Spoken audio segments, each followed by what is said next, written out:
하나님 말씀 보겠습니다. 열왕기하 5장 15절에서 27절까지입니다.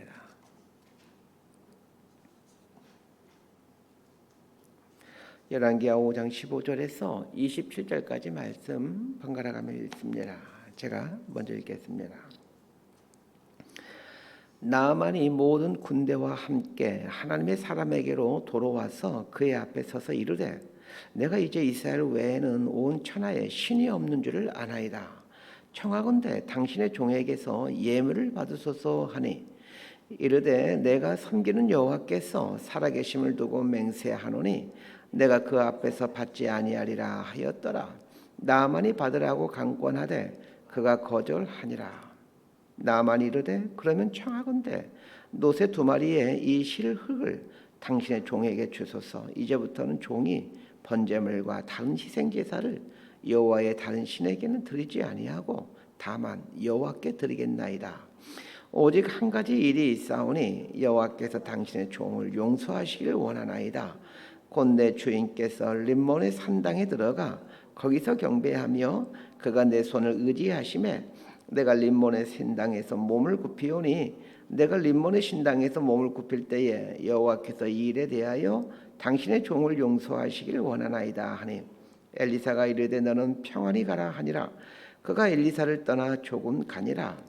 하나님의 사람 엘리사의 사환 게하시가 스스로 이르되 내 주인이 이 아람 사람 나아만에게 면하여 주고 그가 가지고 온 것을 그의 손에서 받지 아니하였도다.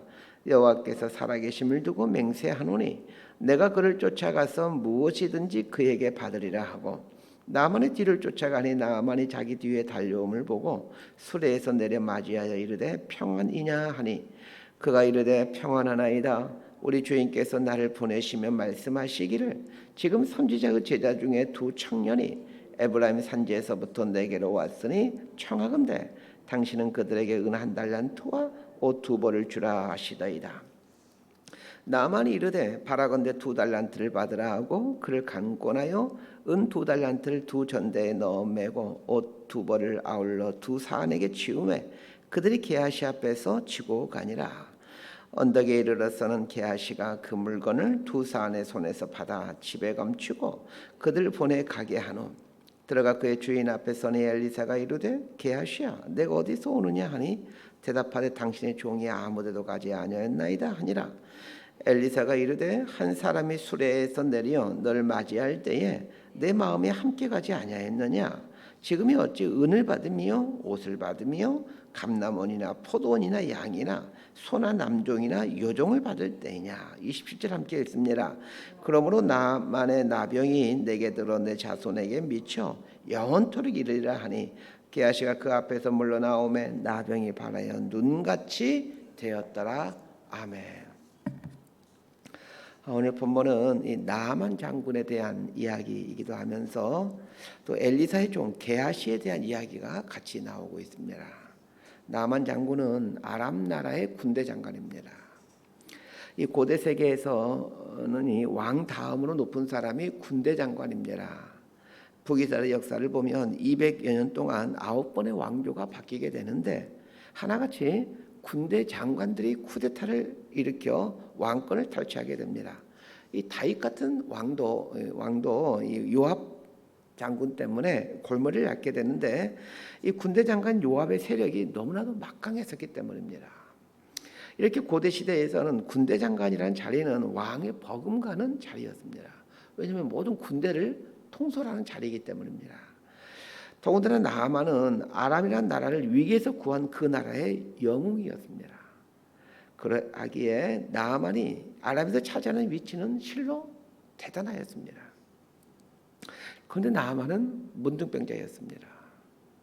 나아만의 집에는 한 노예 소녀가 있었는데 이 소녀는 이스라엘에 잡혀온 포로였습니다. 자신의 주인인 나아만 장군이 문둥병으로 고생하는 걸 보면서 이 소녀는 엘리사 선지자에게 가게 되면 나을 수 있겠구나라는 생각을 합니다. 그리고는 나아만 장군에게 이스라엘에 가서 엘리사 선지자를 만나볼 것을 권유합니다. 나아만 장군은 이 소녀의 말을 듣고 엘리사 선지자에게 와서 요단강에서 몸을 7번 씻으라는 명령에 순종함으로 문둥병에서 낫게 되죠. 이것이 어제 본문의 내용이었습니다. 자, 오늘 본문 15절에서 17절까지 말씀 함께 봅니다. 시작. 나아만이 모든 군대와 함께 하나님의 사람에게로 돌아와서 그의 앞에 서서 이르되 내가 이제 이스라엘 외에는 온 천하에 신이 없는 줄을 아나이다. 청하건대 당신의 종에게서 예물을 받으소서 하니 이르되 내가 섬기는 여호와께서 살아계심을 두고 맹세하노니 내가 그 앞에서 받지 아니하리라 하였더라. 나아만이 받으라고 강권하되 그가 거절하니라. 나아만이 이르되 그러면 청하건대 노새 2마리의 실 흙을 당신의 종에게 주소서. 이제부터는 종이 번제물과 다른 희생제사를 여호와 외에 다른 신에게는 드리지 아니하고 다만 여호와께 드리겠나이다. 나만이 요단강에서 몸을 7번 씻자 거짓말처럼 그의 피부가, 이 문둥병에 걸려있던 그의 피부가 어린아이의 피부처럼 깨끗하게 변합니다. 그거는 요단강의 물이 치유의 능력이 있는 물이었기 때문이 아닙니다. 나만의 순종이 문둥병을 고친 겁니다. 나만은 자신의 병이 나은 걸 보면서 이스라엘이 하나님을 경험하게 되죠. 병에서 고침받은 나아만 장군은 엘리사 선지자에게로 돌아옵니다. 그리고는 자신의 입으로 하나님 외에는 다른 신이 없다라는 것을 분명하게 고백합니다. 그러면서 나아만은 자신이 가지고 왔던 예물을 엘리사에게 드리고자 하죠. 그러나 엘리사 선지자는 그 예물 받기를 거절합니다. 엘리사가 예물을 받는 것을 거절한 이유가 무엇입니까? 하나님께서 나아만의 병을 고치셨다는 것과 또 하나님은 값없이 은혜를 주시는 분이심을 나아만 장군에게 알려주기 위함이었습니다. 그렇게 하므로 문둥병에서 고침받은 것은 전적인 하나님의 은혜요, 값없이 받은 은혜라는 것을 알도록 합니다. 더군다나 나아만 장군은 이방인이었습니다.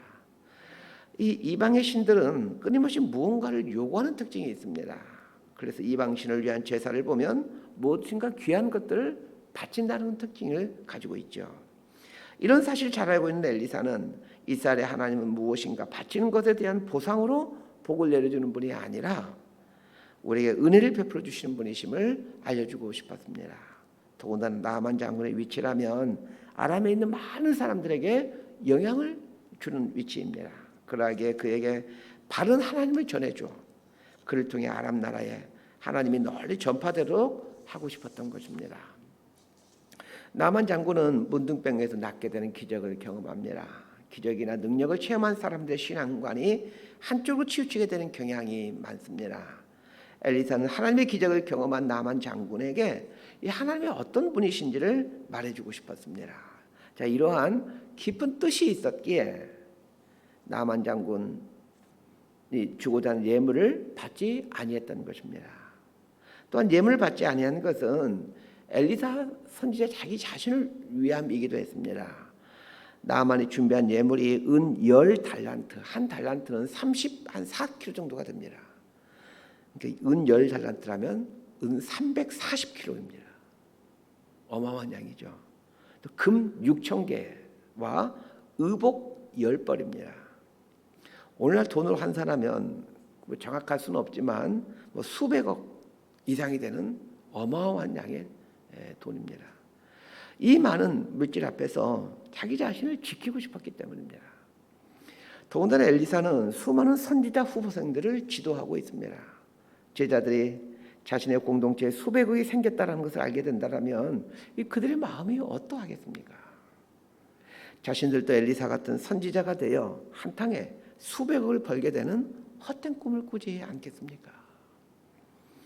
이런 여러 가지 이유 때문에 엘리사는 예물을 받지 않았던 것으로 보여집니다.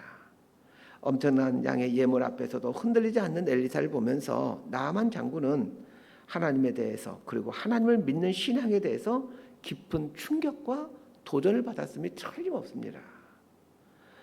이게 이방신과 그리고 이방신을 섬기는 제사장들과는 너무나 다른 모습을 보이고 있는 거죠. 나아만 장군은 아람으로 돌아가면서 엘리사에게 한 가지 청을 합니다. 이스라엘 땅의 흙을 가져갈 수 있게 달라고 청합니다. 그러면서 아람 땅으로 돌아가서 하나님 외에는 당신에게 제사를 드리지 않을 거다. 하나님 한 분만을 섬기며 살 거다라고 약속합니다.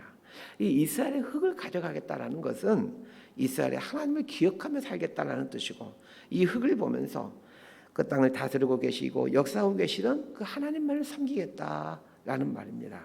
자, 그러면서 나아만은 한 가지 용서를 구합니다. 18절과 19절 말씀 함께 있습니다. 시작. 오직 한 가지 일이 있사오니 여호와께서 당신의 종을 용서하시기를 원하나이다. 곧 내 주인께서 림몬의 신당에 들어가 거기서 경배하며 그가 내 손을 의지하심에 내가 림몬의 신당에서 몸을 굽히오니 내가 림몬의 신당에서 몸을 굽힐 때에 여호와께서 이 일에 대하여 당신의 종을 용서하시기를 원하나이다 하니 엘리사가 이르되 너는 평안히 가라 하니라. 그가 엘리사를 떠나 조금 가니라. 나만의 주인인 아람의 왕은 림몬을 섬기는 사람인데 림몬 신에게 제사를 드려갈 때에 꼭 왕이 자기를 데리고 간다는 것입니다. 군대 장관이 자기가 왕을 보필해서 그 림몬의 신당에 가야 된다는 것입니다. 림몬의 신당에 가서 아람이 제사를 드릴 때 왕이 몸을 굽혀 경배하게 되는데 그때 왕이 몸을 굽히는데 자신 역시 옆에서 몸을 굽혀야만 한다라고 하면서 이것만큼은 용서해달라라고 엘리사 선지자에게 얘기를 합니다. 지금 처음 하나님을 경험한 사람이 이런 고백을 한다는 것이 얼마나 놀랍습니까? 자신이 군대 장관이었기에 어쩔 수 없이 왕을 모시고 림몬 신당에 들어가는 것에 대해서 용서를 구하고 있는 것입니다. 자, 아람 왕이 섬기는 이 림몬이라는 신은 어떤 신입니까? 이 림몬이라는 신은 폭풍의 신이라고 알려져 있는데 이 근동 지방에 널리 알려져 있는 신입니다. 림몬의 다른 이름이 하닷이라는 이름입니다. 아람이라는 나라는 이 하닷, 이 림몬이죠. 하닷이라는 신과 아주 밀접한 연관을 맺고 있습니다. 그래서 아람의 왕들을 표현하는 호칭이 있는데 베나닷이라는 호칭입니다. 이 베나닷이라는 말은 하닷의 아들이라는 말인데 이 베나닷은 아람 왕의 칭호입니다. 그러니까 왕, 대통령, 임금, 황제 이런 칭호가 있듯이 아람이라는 나라에서는 통치자를 가리켜 베나닷, 하닷의 아들이라고 표현하는 것입니다. 이렇게 이 아람이라는 나라는 자신들의 나라가 하닷, 림몬이라는 신과 뗄래야 뗄 수 없는 관계라는 것을 말해주고 있습니다. 나만 장군은 아람 왕의 군대 장관으로서 아람 왕의 림몬 신당에 들어갈 때 반드시 들어가면 되는 상황 가운데 있습니다. 그래서 이것을 엘리사 선지자에게 미리 용서를 구하는 겁니다. 이에 대해 엘리사 선지자는 평안히 가라 하십니다.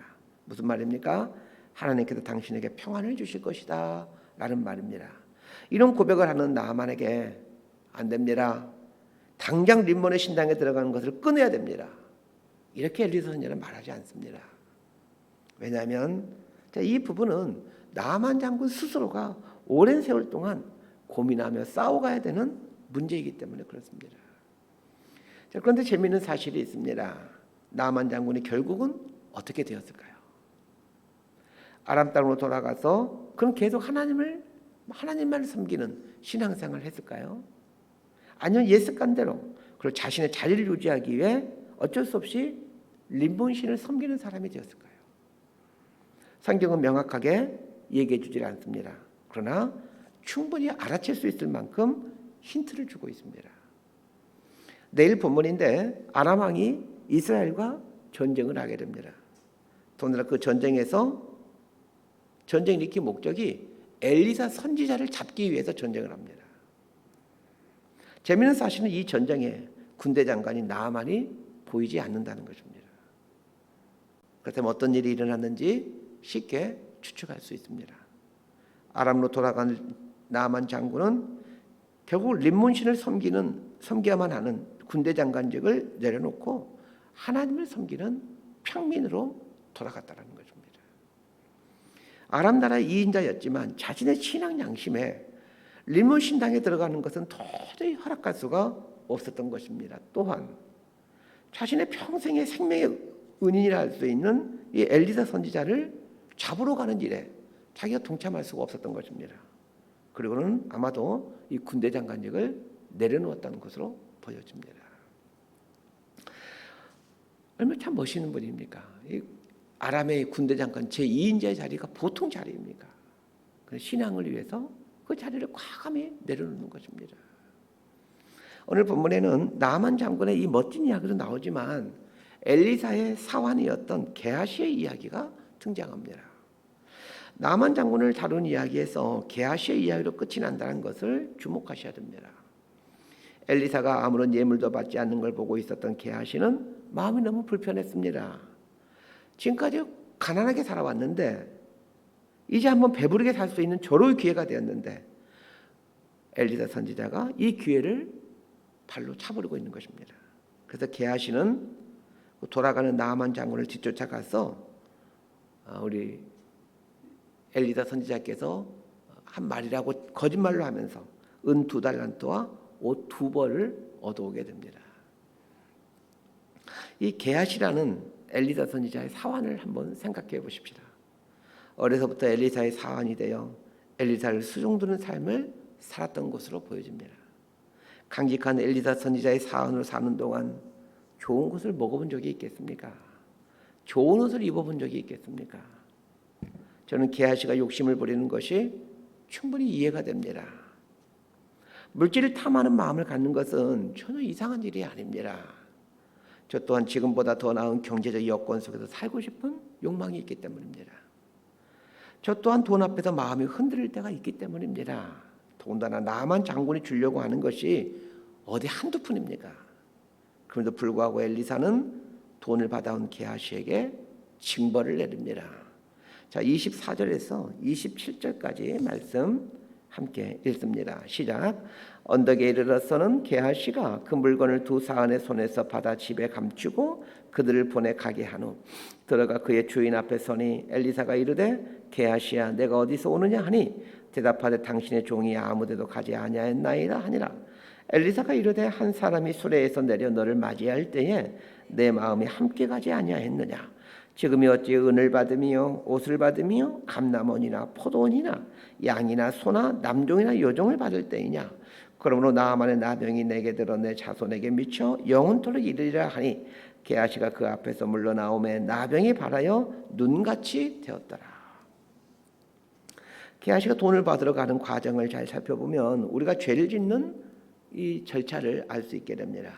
게하시는 나만 장군에 가기 전에 20절에 보면 이렇게 확신을 합니다. 여호와께서 살아계심을 두고 맹세하노니 내가 그를 쫓아가서 무엇이든지 그에게서 받으리라 하고, 자, 그 마음 가운데 자기 변명을 먼저 만듭니다. 하나님도 이해하실 거다 라는 이 변명입니다. 하나님도 이 정도는 괜찮다고 여겨주실 거야 이렇게 생각하면서 이제 죄를 이제 짓게 되어지는 거죠. 죄는 먼저 사람의 마음에 잘못된 확신을 갖게 해줍니다. 괜찮을 거야. 걸리지 않을 거야. 이 정도는 모든 사람이 다 아는 거야. 아마 우리 목사님도 이렇게 하실걸?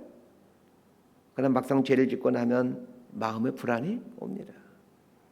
이게 사탄의 전략이죠. 죄 짓기 전에는 그 죄가 별로 대수롭지 않다라는 확신을 줍니다. 그렇게 함으로 죄를 짓게 만드는 겁니다. 그러나 죄를 짓고 나면 너 이제 큰일 났다 이렇게 하는 겁니다. 그리고 두려움을 가져다 주지요. 그렇게 하면 그 죄를 계속해서 숨기게 하고 더 큰 죄를 짓도록 유발해 가는 것입니다. 사단의 이 작전에 게하시가 말려 들어가기 시작합니다. 결국 게하시의 죄는 이제 드러나게 되죠. 우리는 게하시의 죄가 들통나는 걸 보면서 배워야 할 것이 있습니다. 모든 죄는 숨길 수가 없다라는 것입니다. 이 세상에 완전 범죄는 없습니다. 세상 법정을 속일 수는 있어도 하늘 법정은 속일 수가 없습니다. 돈에 대해서 욕심을 내는 것은 어쩔 수가 없습니다. 그러면 그런 마음이 들 때는 어떻게 해야 됩니까? 그 마음을 하나님께 드리는 것입니다. 하나님, 제 마음에 탐욕의 마음이 있습니다. 돈을 탐내는 마음이 있습니다. 이 마음에 임재해 주십시오. 이러면서 마음의 지성소에 하나님을 초대하는 것입니다. 마음에 자리 잡은 탐욕은 우리의 손과 발을 움직여 죄를 짓게 합니다. 그러므로 우리 마음이 탐욕으로 갈등하고 고통이 올 때는 거기에 하나님을 초대하십시오.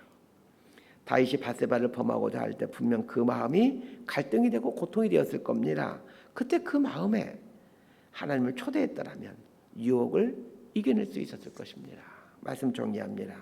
나아만과 게하시의 뒤바뀌는 운명을 생각해 봅니다. 이방신을 섬기는 아람 나라의 군대 장관으로 그리고 문둥병지로 시작된 인생이지만 그는 하나님을 만남으로 새 삶에 대해 나만을 생각해 봅니다. 하나님을 소유하였기에 그 전에 자신이 갖고 있었던 그 자리와 지위가 아무것도 아니라는 것을 깨닫게 되었습니다. 반면에 게하시는 엘리사의 사환으로 누구보다도 하나님의 살아계심과 능력을 가까이에서 보고 경험하는 복을 누리고 있었지만 마음에 생긴 탐욕의 유혹을 이기질 못합니다. 탐욕이 생길 때 내가 알고 있었던 경험하였던 하나님을 초대해야만 했습니다. 그러나 게하시는 그리하지 못했습니다. 결국 문둥병자로 썩어 뭉그러져가는 인생으로 전락해버리고 맙니다. 오늘 나의 삶의 중심에 하나님을 모실 것인가 아니면 탐욕이 자리 잡게 할 것인가가 나의 운명을 결정한다는 것을 잊지 않게 되기를 바랍니다. 마음이 중요합니다. 마음에 하나님을 자리 잡게 할 것인가 탐욕이 자리 잡게 할 것인가는 우리 스스로에게 달려 있습니다. 하나님이 우리 마음을 지성소에 오면 깊은 평강을 누리게 됩니다. 초막이나 궁궐이나 내 주 예수 모신 곳이 그 어디나 천국임을 경험하게 됩니다. 저와 여러분의 삶에 하나님을 모셔드림으로 천국을 경험해 살게 되는 은총이 있게 되기를 진심으로 소망하고 축복합니다. 기도하겠습니다. 하나님 아버지, 이 시간 우리 마음에 하나님을 모셔드리길 원합니다. 마음에 자리 잡고 있던 헛된 욕망과 욕심이 사라지게 하시고 하늘의 소망과 기쁨이 우리 마음에 충만해지게 하옵소서. 매 순간 우리 삶과 함께 하시는 하나님을 삶의 중심에 모셔드림으로 하나님의 온전한 통치를 받는 복된 삶이 되게 하옵소서.